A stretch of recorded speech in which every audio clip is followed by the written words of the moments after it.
Hello students, तो चलिए आज करते हैं एक question based on application of Fourier transform. वो करने से पहले थोड़ा सा रिकॉल कर लें कि अगर किसी सिस्टम का डिस्क्रीट एलटीआई सिस्टम का आपको इम्पल्स रिस्पॉन्स पता है, एच एन पता है, तो किसी भी इनपुट एक्स एन के लिए आप उसका आउटपुट निकाल सकते हो। Y n will be x n convolved with h n. अगर हम इसका पूरा फूरियर ट्रांसफॉर्म लें तो हम ये कह सकते हैं जहां पर X E raise to J omega input का फूरियर ट्रांसफॉर्म है और H E raise to J omega impulse response का फूरियर ट्रांसफॉर्म है, और इसे हम फ्रीक्वेंसी रिस्पॉन्स भी कहते हैं।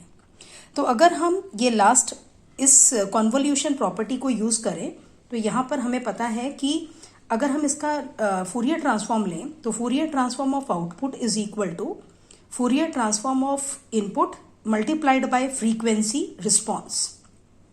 ठीक है, तो अगर आपको इनपुट का फूरियर ट्रांसफॉर्म पता है, इम्पल्स रिस्पॉन्स से फ्रीक्वेंसी रिस्पॉन्स पता है, तो आप आउटपुट का फूरियर ट्रांसफॉर्म निकाल सकते हो। अब आपको पता होगा फ्रीक्वेंसी रिस्पॉन्स को सिस्टम फंक्शन भी कहते हैं।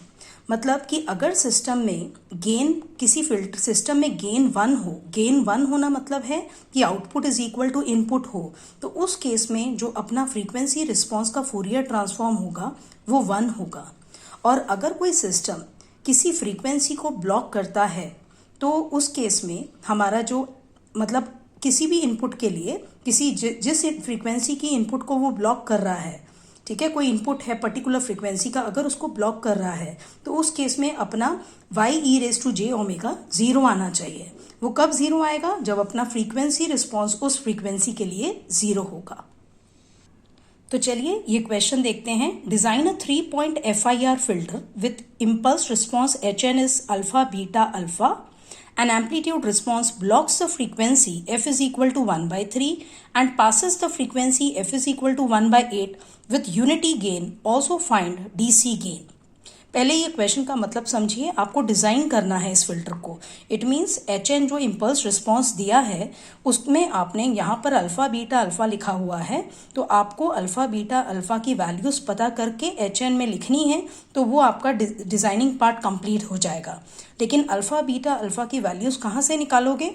जहाँ से इन कंडीशन से जो यहाँ पर दी हुई हैं कि सिस्टम है ये ब्लॉक करता है f is equal to 1/3 frequencies के सिग्नल को और पास करता है फ्रीक्वेंसी 1/8 वाले फ्रीक्वेंसी सिग्नल्स को with unity gain. Unity gain आपको याद होगा जहां पर अपना फ्रीक्वेंसी रिस्पॉन्स 1 हो, और ब्लॉक करना मतलब फ्रीक्वेंसी रिस्पॉन्स 0 है इस फ्रीक्वेंसी के लिए। Also find DC gain. कभी भी इस 3-point FIR फिल्टर के लिए यहाँ पर डीसी गेन क्या होगा? ये अल्फा बीटा अल्फा जो 3 आप यहाँ पर वैल्यूज, सैंपल वैल्यूज निकालोगे, इनका प्लस करोगे आप तो आपको मिल जाएगा डीसी गेन, मतलब alpha plus beta plus alpha. सबसे पहले ये देखिए कि impulse response alpha beta alpha को आप ग्राफिकली इस तरह रिप्रेजेंट कर सकते हो। यहाँ मैंने बनाया है H N versus N. N देखो एरो कहाँ पर है? बीटा पर, मतलब N is equal to 0 origin पर इम्पल्स की वैल्यू बीटा है, एन इज इक्वल टू 1 पर भी अल्फा है और -1 पर भी अल्फा है। अब हमें ये नहीं पता कि अल्फा बीटा में से कौन सा बड़ा कौन सा छोटा है, बट ऐसे हमें पता है कि चलो लेफ्ट राइट में अल्फा है तो दोनों इक्वल, और एक बीटा की ले ली। फॉर टाइम बिंग हियर यहाँ पर मैंने बीटा की वैल्यू ज़्यादा ले ली। ठीक है, अब आपको पता है कि अगर इस तरह का सिग्नल होता है, इसको इम्पल्स के फॉर्म में हम कैसे रिप्रेजेंट कर सकते हैं?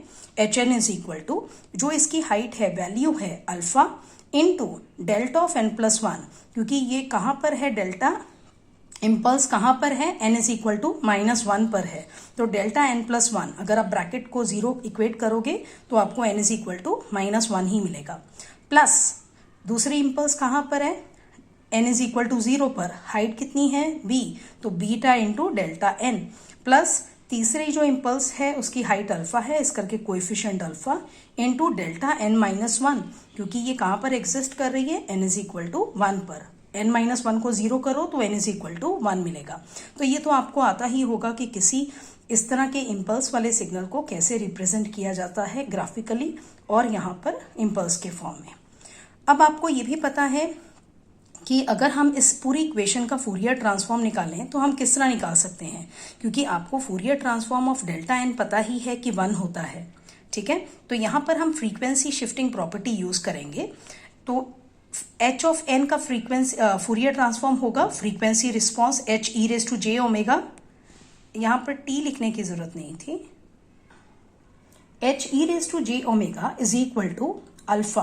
अब delta N plus one alpha साथ में लिखा हुआ है, तो आप कैसे करोगे? यहां पर आपको पता है कि यहां पर आपने फ्रीक्वेंसी शिफ्टिंग नहीं टाइम शिफ्टिंग प्रॉपर्टी यूज करनी है। तो क्योंकि यहां पर अपना डेल्टा ऊपर देखिए h N is equal to alpha delta N plus one है plus beta delta N plus alpha delta n minus one. तो जब आप इसका फूरियर ट्रांसफॉर्म लोगे तो अल्फा का तो कांस्टेंट है, ऐसे ही रहने दीजिए। डेल्टा एन प्लस वन इसका फूरियर ट्रांसफॉर्म कैसे लिखते हैं? डेल्टा एन का फूरियर ट्रांसफॉर्म जो कि 1 है multiplied by E raise to J omega, और जे ओमेगा के साथ क्या मल्टीप्लाई करते हैं? जो एन के साथ लिखा होता है। जैसे यहाँ पर +1 लिखा है तो जे ओमेगा को 1 के साथ मल्टीप्लाई करोगे।